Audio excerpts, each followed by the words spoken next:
Supporting military veterans with physical and emotional disabilities is the aim of Merchants Bonding Company's 2016 Bill Warner Senior Memorial Charity Golf Classic. The Puppy Jake Foundation will use the money raised to train service dogs for veterans.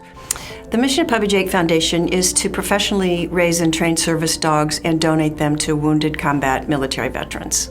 I come from a long line of military veterans in my family. My grandfathers both served in World War II, my dad in the Vietnam War, and my husband was 2 years active duty.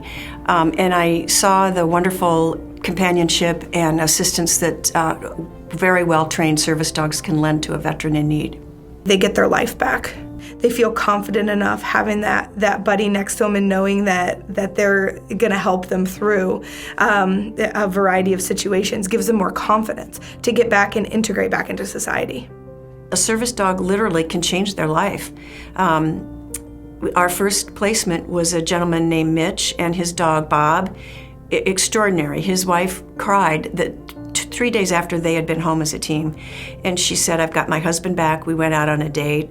I was injured in Afghanistan October 13, 2008, an IED. Fractured my spine, shoulder, hearing loss, so physical injuries, and then post-traumatic stress disorder. I saw my best friend was killed.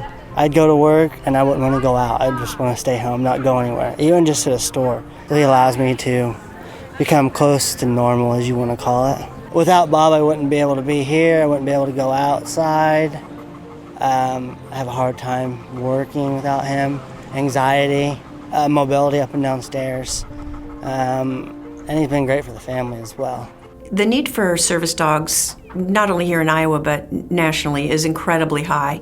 And I saw recently that now the number is 20 veterans commit suicide a day. The waiting list with Puppy Jake Foundation right now is about 40 veterans. The deployment, however, is in the thousands from the state of Iowa. Of all of our veterans that have applied, not only have received dogs but have applied, every single one of them has post-traumatic stress disorder.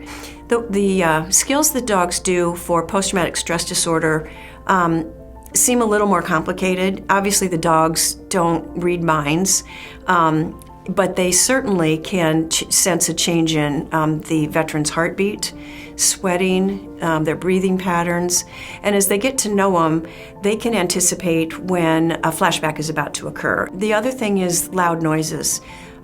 Something falls off of the top of a bookcase and it can startle the veteran. The dog lets him, goes over and you can put his head or his paws in his lap so that it can divert the onset of a flashback. The veteran then, of course, is thinking about, why is the dog in my lap, instead of where his mind might take him to some other places. I did 2 tours, one in Iraq, one in Afghanistan. I had 2 Purple Hearts. One, I got hit with a mortar round, got knocked out, took shrapnel, blew out both my eardrums. I wanted to stay, and luckily I got to stay, but 3 months later I ended up stepping on an IED. I had this weird feeling, and I was the lead vehicle, so I got out of the truck, had my vehicle stay there, walked about 50 meters up in front of me, and then saw 2 guys on a plateau across the river, and that's when they blew the IED on top of me. So now my back is fused together to my hip. So having him, I have partial filling in my left leg, no reflexes, so it gives out a lot. Some days it's better than others, especially with the weather. I was having a real bad day yesterday with the thunder and with the storms and stuff like that. I'm just not used to loud noises yet and being around that kind of stuff. And he's my little partner in crime now. I call him Sexy Rexy, so that's his nickname. But last night I had nightmares, and he actually came up and woke me up. He hit me with his paw and then nudged me with his nose. It was just a really good experience because he knew that I was having a nightmare. One thing that is really, really wonderful for the veterans, there's 2 cues that we call them. One is called a watch, and the other is called a block. I have a very big bubble, so to speak, for my personal space, and she will actually prevent people from getting too close just by putting herself in between that person and me, and or if I'm in line, she will go into a watch, and she can actually watch right behind me, and she will actually tap my thigh as somebody comes from the back to let me know that somebody's approaching from the rear, and that gives me a lot of confidence in knowing that somebody can't sneak up behind me. They're trained to be our battle buddy. It's an odd feeling, but it's a great feeling because you feel like your battle's still there, and it's great companionship for me. You're building that same bond as you did with your fellow veterans. The mobility ones are easy to understand. We teach the dog to nudge the leg or the elbow or put their paws in their lap of someone with some hearing impairment. So the dog can alert the veteran or whoever, but the veteran that he's coming. It's actually rather simple in respects to things you would think about every day, which is retrieving items, opening or closing doors, hitting handicap accessible plates, helping somebody brace. So they lose balance or they need help standing up from a chair, they can use the dog to brace to get their balance to stand up. I do have some back issues, and in which case that's one way the dog really helps. Instead of it taking me several minutes to get something off the floor, she can grab it and hand it to me. Up and down the stairs, I can use him as a brace, and he's always there. Like a handrail's not as good because he moves with me as I need him. Or if I'm on the floor and I need to get up, I can brace off of him. He picks up his leash, he picks up everything I need. Keys, credit card, wallet, hat, anything I ask him to pick up, he'll pick up. He'll actually let me know when I'm burning something in the kitchen, and then when all the lights go out in the house, like, I'll call him over to me. If I don't have my phone or something, like, he will actually lead me up the stairs to my bedroom, and it's great. We've got a Korean veteran right now who is in a walker, and he's just getting his dog placed. This team training going on here this summer. Korea broke out when I was 17, and I turned 18 on board ship, and we went up and landed at Iwon in North Korea, and went to the Chosin Reservoir, and we went up the east side, the Marines went up the west side, and the real heavy battle started on the 28th of November, the day after Christmas, or after Thanksgiving. There were 15,000 of us, Marines and Army, and out of the 15,000, 3,500 of us came out, as far as I know. My unit went in with 3,790, and 348 of us walked out. I stayed in the Army until 1962.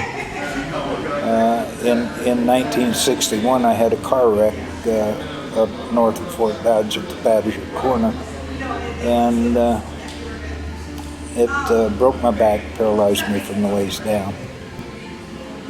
But it took them from 1950 until 2014 before they gave me PTSD. It's phenomenal. He's been since last Wednesday. He's been something phenomenal. 13 years ago, I lost my wife.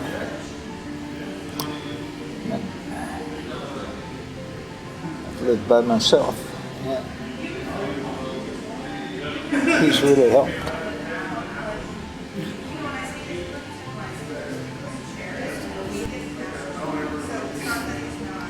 I don't know what I'd do without him. Somebody tells you that old men don't cry, tell them they're full of crap. We are blessed right now with the support of the community to have 34 dogs in various stages of training. We're hoping that we can maintain 35 dogs in the program annually and graduating about 12 each year. We want to sustain that a while. We don't want to grow too fast. We want to be sure that quality and the professionalism in our program is always there. You know, the dogs are not a magic pill.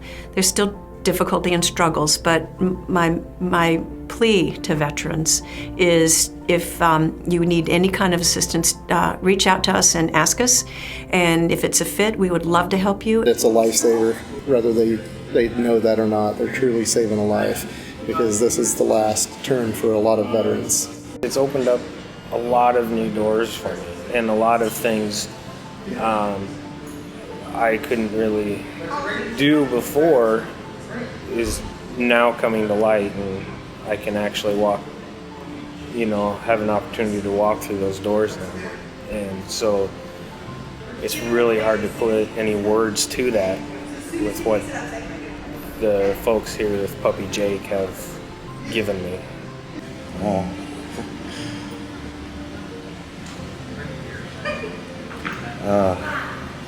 It's enough to make you cry.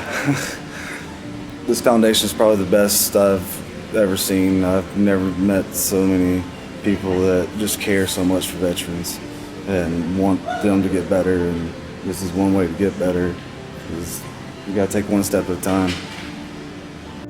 I honestly think that, some of these other veterans out there could honestly benefit instead of turning to alcohol and suicide. It will benefit them tremendously.